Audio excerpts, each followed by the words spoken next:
크립토 시장을 면밀하게 들여다보는 시간, 오늘의 코인 진행의 권지영입니다. 주말 동안 우리 크립토 시장은 반전 없는 흐름을 계속해서 이어갔습니다. 이제는 에라 모르겠다라고 하면서 아예 덮어놓고 있는 분들도 많으실 것 같은데요.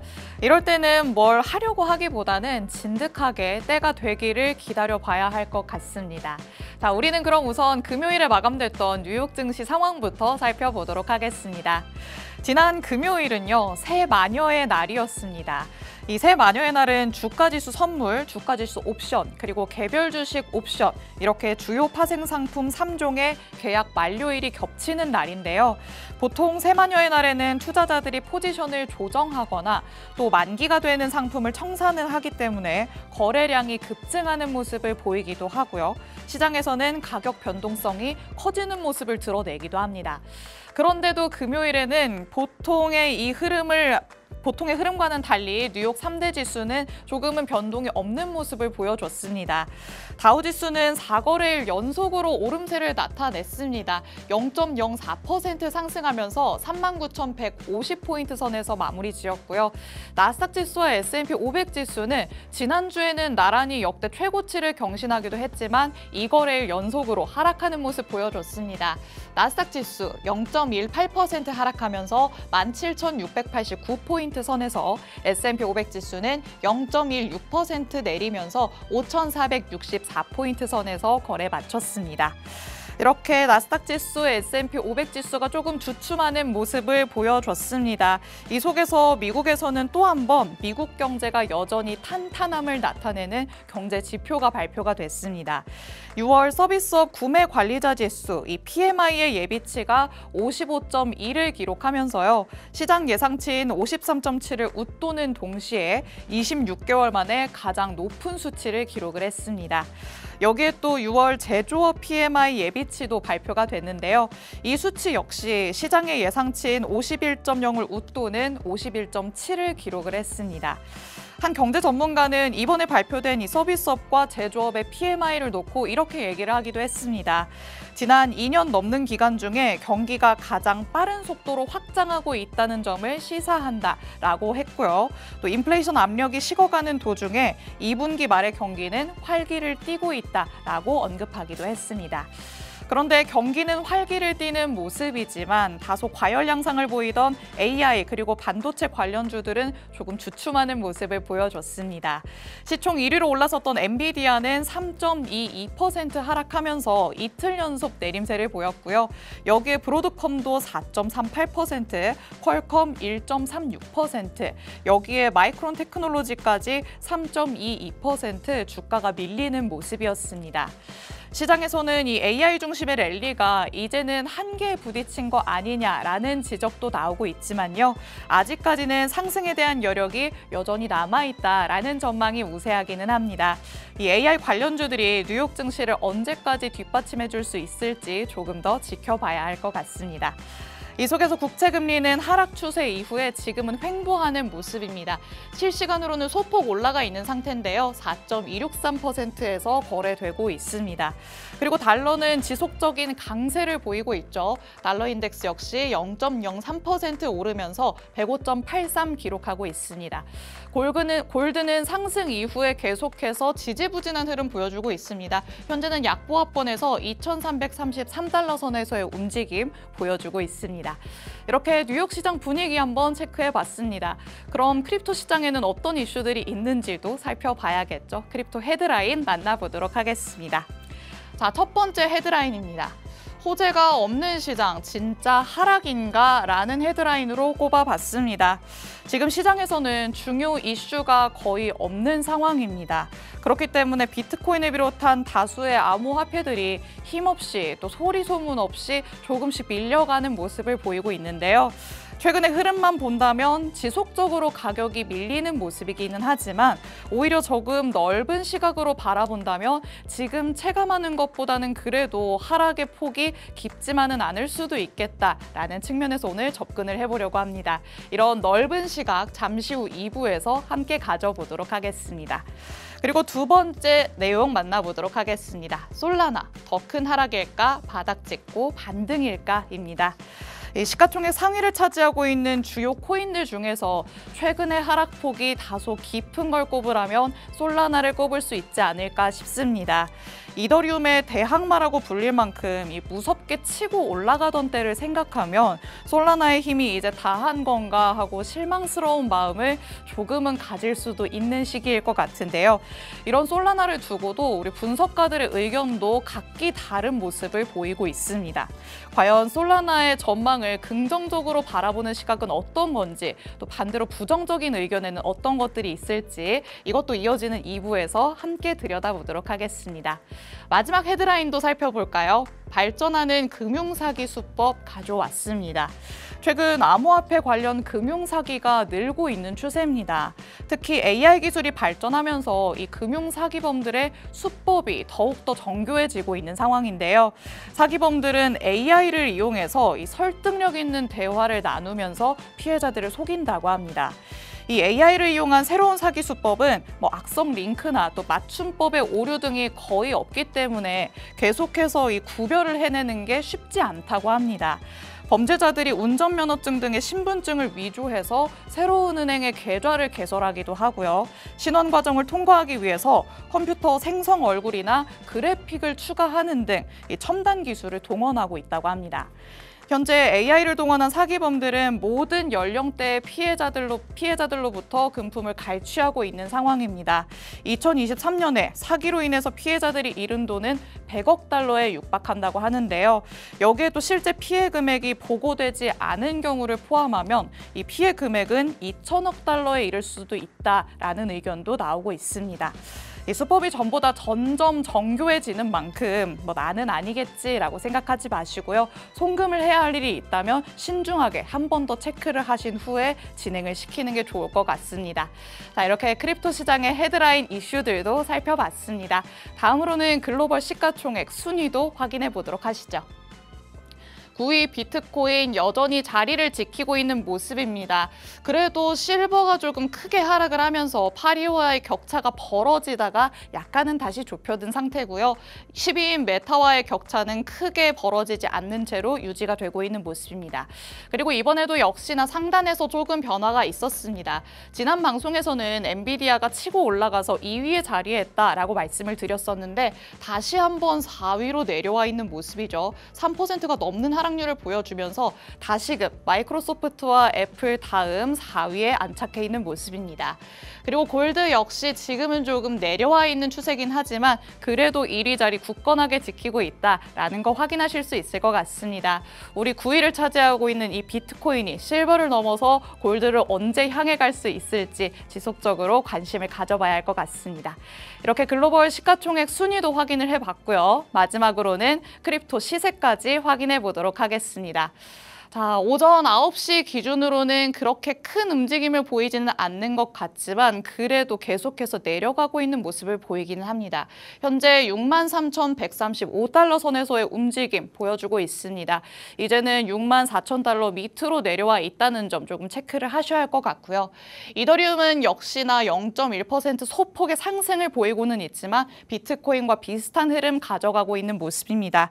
이더리움은 24시간 전 대비해서는 2% 넘는 내림세 보인다는 것도 체크를 하셔야 할 것 같습니다. 알트코인 단에서 지금은 현재 큰 움직임을 보이진 않고 있습니다. 도지코인이 0.89% 오름세를 보이고 있지만 변동성이 큰 모습을 보이고 있기 때문에 계속해서 시세는 관찰을 해야 할 것 같고요. 톤코인이 현재는 1% 넘는 상승률 보여주고 있다는 점 체크하시면 좋을 것 같습니다. 이렇게 암호화폐 시세까지 만나봤습니다. 요즘 시장이 참 재미없다라고 느끼실 수는 있지만 이럴 때일수록 시장에는 어떤 이슈들이 있는지 내가 놓친 뉴스들은 있지 않은지 체크를 해봐야 할 것 같습니다. 오늘 저희는 크립토 헤드라인으로 꾸려져 있기 때문에 이어지는 2부에서 내용들 더 자세하게 만나보도록 하겠습니다. 오늘의 코인 가자!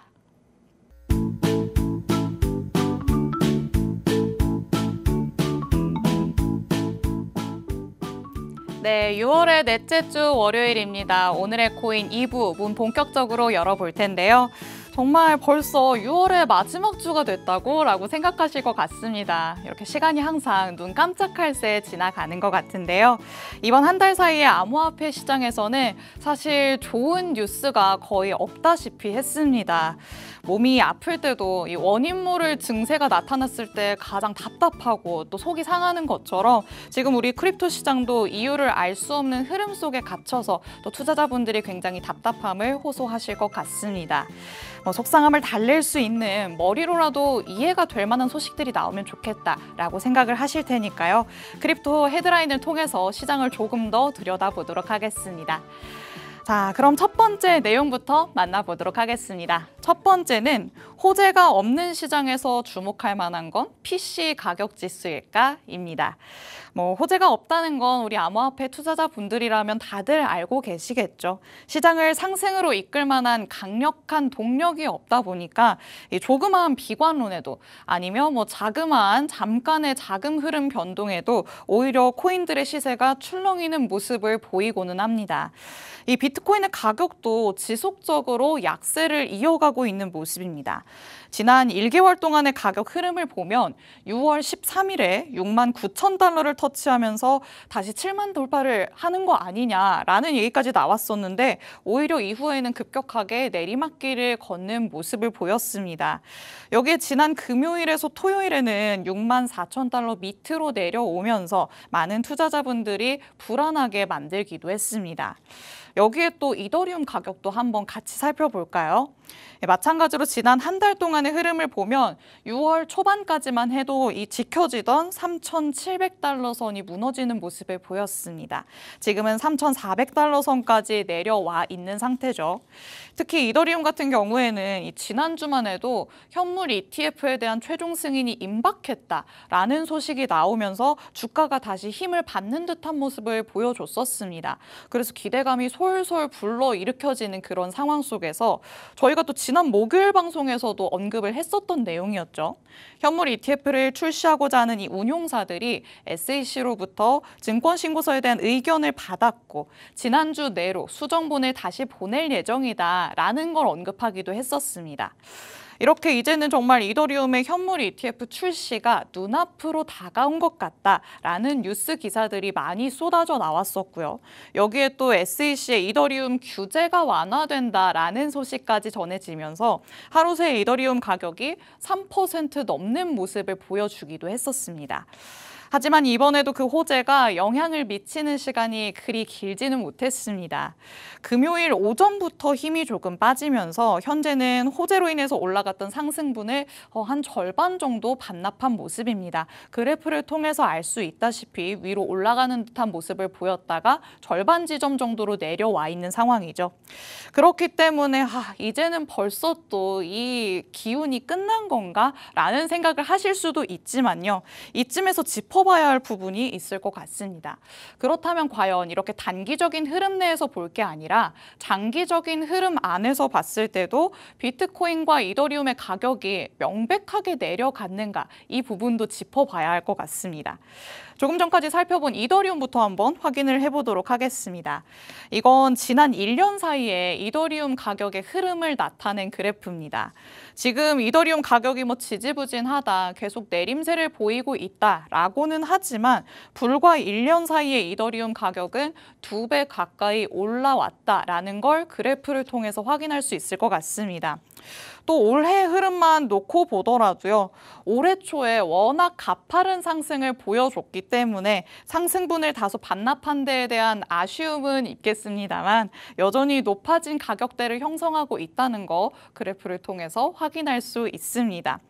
이런 가격 흐름을 놓고 볼 때 이 이더리움에 대한 기대가 어떤 방향으로, 어느 방향으로 작용하는지는 조금은 알 수 있겠죠.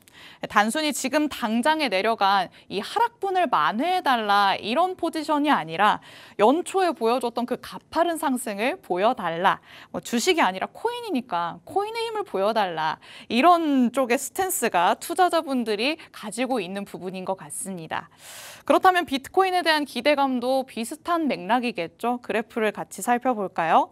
지난 한 달 달 사이에는 비트코인의 가격이 고점 대비 내려와 있는 상황이긴 하지만 올해 초와 비교했을 때는 비트코인도 역시나 무섭게 치고 올라와 있는 상태입니다.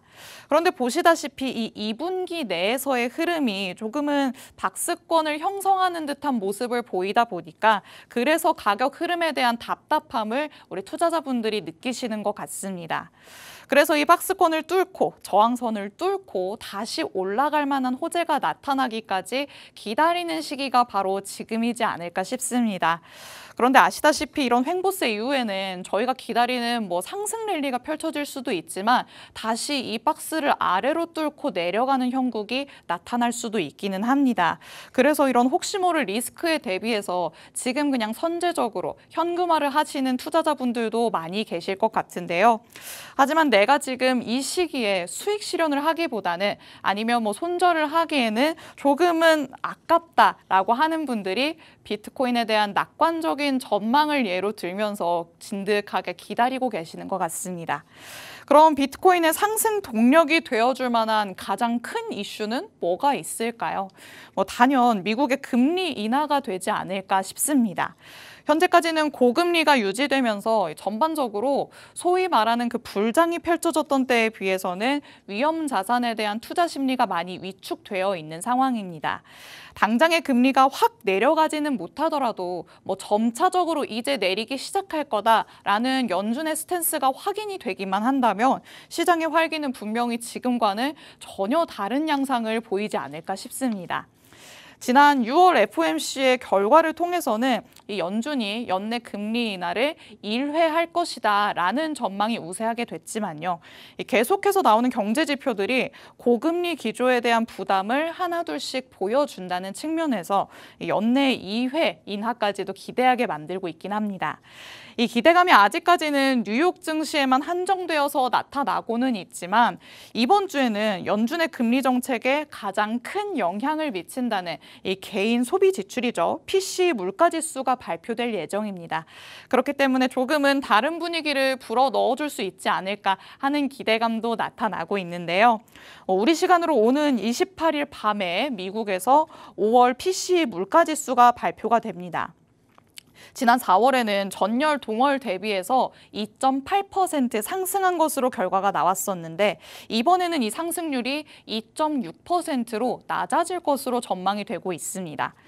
만약 발표되는 결과가 시장의 예상치를 하회하거나 아니면 예상치에 부합하기만 하더라도 이 금리 인하에 대한 기대감은 지국보다도 더욱더 강화될 것으로 예상이 되는 상황입니다. 이 금리와 암호화폐 시세는 상당히 밀접하게 연관돼서 움직인다는 거 많은 분들이 방송을 통해서 들으셨을 것 같습니다. 일단 이번 주에 발표될 이 근원 PC 가격 지수가 크립토 시장에 과연 좋은 영향을 미칠 수 있는 그런 결과로 발표가 될지 이번 주에 지켜봐야 할 것 같습니다. 자, 하지만 함께 짚어봤던 것처럼 이 비트코인도 그렇고 이더리움도 그렇고 고점 대비 내려와 있긴 하지만 상반기와 비교했을 때는 많이 올라와 있다는 것도 함께 짚어봤죠. 이 점을 항상 기억하시면서 이 조바심은 잠깐 내려두고 횡보세가 끝나면서 어떤 추세를 보일지 이 부분에 집중해서 기다려보시는 게 좋을 것 같습니다. 자, 이렇게 첫 번째 내용 얘기 마무리 지어보도록 하겠습니다. 아무래도 마음에 여유가 없을 때는 나무를 보기보다는 숲을 바라보자라는 생각으로 조금 접근을 해봐야 될 것 같아서 가격 흐름에 대한 조금은 넓은 시각을 가져봤고요. 두 번째 이슈 그럼 바로 만나보도록 하겠습니다. 두 번째로 살펴볼 내용은 솔라나 더 큰 하락일까 아니면 바닥 찍고 반등할까입니다. 자, 지금 암호화폐 투자자분들 중에 답답하지 않은 사람이 있을까 싶기는 하지만요. 우리 솔라나 보유자분들만큼 답답함을 호소하는 사람이 또 없을 것 같기도 합니다. 이 가격 흐름을 같이 살펴보도록 하겠습니다. 가격 흐름이 계속해서 서서히 내리막길을 걷고 있는 듯한 느낌을 주고 있는데요. 어젯밤에 11시 반을 기준으로 봤을 때는 이 시가총액 상위 10개 코인들 코인들 가운데에서 솔라나가 직전 24시간 전 대비 하락률이 가장 높았습니다. 그리고 또 일주일 동안의 흐름을 보더라도 이 상위 10개 종목들 가운데서 밈코인인 도지코인의 이 등락률이 커졌다 작아졌다는 걸 제외하면 또 가장 하락폭이 깊었습니다. 이런 모습을 보면서 굉장히 쓰린 속을 달래는 우리 솔라나 투자자분들이 많이 있으실 것 같습니다. 또 지난 일주일 동안에는 약 9% 정도의 하락률을 기록을 했고요. 지난 한 달 동안에는 무려 22% 정도 내리막길을 걷는 모습 보였습니다. 알트코인 중에서도 이더리움에 대항할 만한 코인이다라는 명성을 가졌던 솔라나기 때문에 지금의 이런 가격 흐름이 더욱더 답답하게 느껴지실 것 같습니다. 이런 솔라나를 두고 분석가들의 의견도 조금은 제각각으로 나뉘는 모습인데요. 일단 솔라나와 이더리움의 가격 흐름을 비교를 해보자면 이더리움도 가격이 하락 추세라고는 했지만 솔라나의 이 하락폭이 훨씬 더 크다는 거 확인하실 수 있을 것 같습니다. 현재 그래프에서 파란색을 띠는 게 솔라나의 가격 흐름이거든요. 이더리움보다는 조금 더 하락의 폭이 깊다는 거 그래프를 통해 체크를 해봤습니다. 여기에 또 솔라나와 이더리움의 비율이 지난 한 달 동안 35%가 하락하면서 3월 13일 이후에 최저치인 0.038을 기록했다고 합니다. 특히 암호화폐 분석가인 조시 올셰비츠가 이 솔라나와 이더리움의 비율이 지금보다도 또 추가적으로 하락할 가능성을 내비치기도 했습니다. 기술 차트상에서 주요 약세 신호를 보였다라는 걸 근거로 들긴 했는데요. 그렇다고 해서 솔라나에 대해서 부정적인 전망만 있는 건 아닙니다. 분석가 올셰비츠는 솔라나에 대해서 또 다른 의견을 내기도 했습니다. 그레이스케일 이더리움 신탁에 자금 유출이 발생하면 오히려 솔라나에는 일시적인 회복 랠리가 나타날 수도 있다라고 얘기를 했는데요. 실제로 비트코인의 ETF가 출시된 지 한 달 동안 이 그레이스케일 비트코인 신탁 ETF는 65억 달러 상당의 자금 유출을 겪었었다고 합니다. 이런 전례를 바탕으로 봤을 때 이 7월로 예상되고 있는 이더리움 현물 ETF 출시 이후에는 조금은 비슷한 흐름이 발생할 가능성이 있지 않을까라고 조심스럽게 예측을 해볼 수 있을 것 같습니다. 앞서 비트코인과 이더리움을 살펴봤을 때처럼 솔라나도 연초부터의 흐름을 본다면 올해 들어서만 30% 넘게 오른 모습을 보이고는 있습니다. 솔라나가 이렇게 성장할 수 있었던 데에는 밈코인이 굉장히 큰 역할을 했는데요. 솔라나 생태계는 봉크가 각광을 받으면서부터 도그위 햇이 등장하기까지 정말 빠른 속도로 성장을 해왔습니다. 여기에도 최근에는 월간 활성 주소가 3천만 개가 됐다는 주요 업적을 달성하기도 했습니다. 솔라나는 탈중앙화 거래소 덱스 시장에서 이더리움에 이어서 두 번째로 큰 점유율을 기록하고 있다고 합니다. 암호화폐 헤지펀드 판테라 캐피탈의 보고서에 따르면 소매 투자자들이 이 밈코인에 투기하다시피 하면서 솔라나의 시장 점유율이 증가하고 있다라고 얘기를 하기도 했습니다. 이런 솔라나에 대해서 나오는 의견들을 종합을 해봤을 때 첫 번째로는 이더리움 현물 ETF가 출시되면 솔라나 이더리움의 비율은 지금보다 하락할 가능성이 있지만 일시적으로는 상승할 수 있다라는 것도 짚어봤고요. 두 번째로는 솔라나 네트워크 상에서 밈코인의 거래 증가가 솔라나의 상승에 조금 더 힘을 보탤 것이다 라는 내용까지 확인해 볼 수 있을 것 같습니다. 자, 오늘은 이렇게 두 가지 이슈에 대해서 살펴봤습니다. 전반적인 가격 흐름을 한번 만나봤고 솔라나에 대해서도 짚어봤습니다. 꼭 전문가 의견을 들어보는 게 아니더라도 이렇게 이슈 하나하나 체크하는 것도 여러분에게 필요한 부분이 될 것 같습니다. 저희 방송과 함께 하시면서 이런 이슈들 하나씩 체크해 보시기 바랍니다. 오늘 저희가 준비한 소식은 여기까지입니다. 본 방송에서 제공해드리는 정보는 투자 판단에 대한 조언일 뿐 해당 자산의 가치 또는 상승 하락을 보장하진 않는다는 점 유의해 주시기 바랍니다. 자, 그럼 저희는 내일 이 시간에 더욱더 알찬 내용으로 돌아오도록 하겠습니다. 시청해주신 여러분 고맙습니다.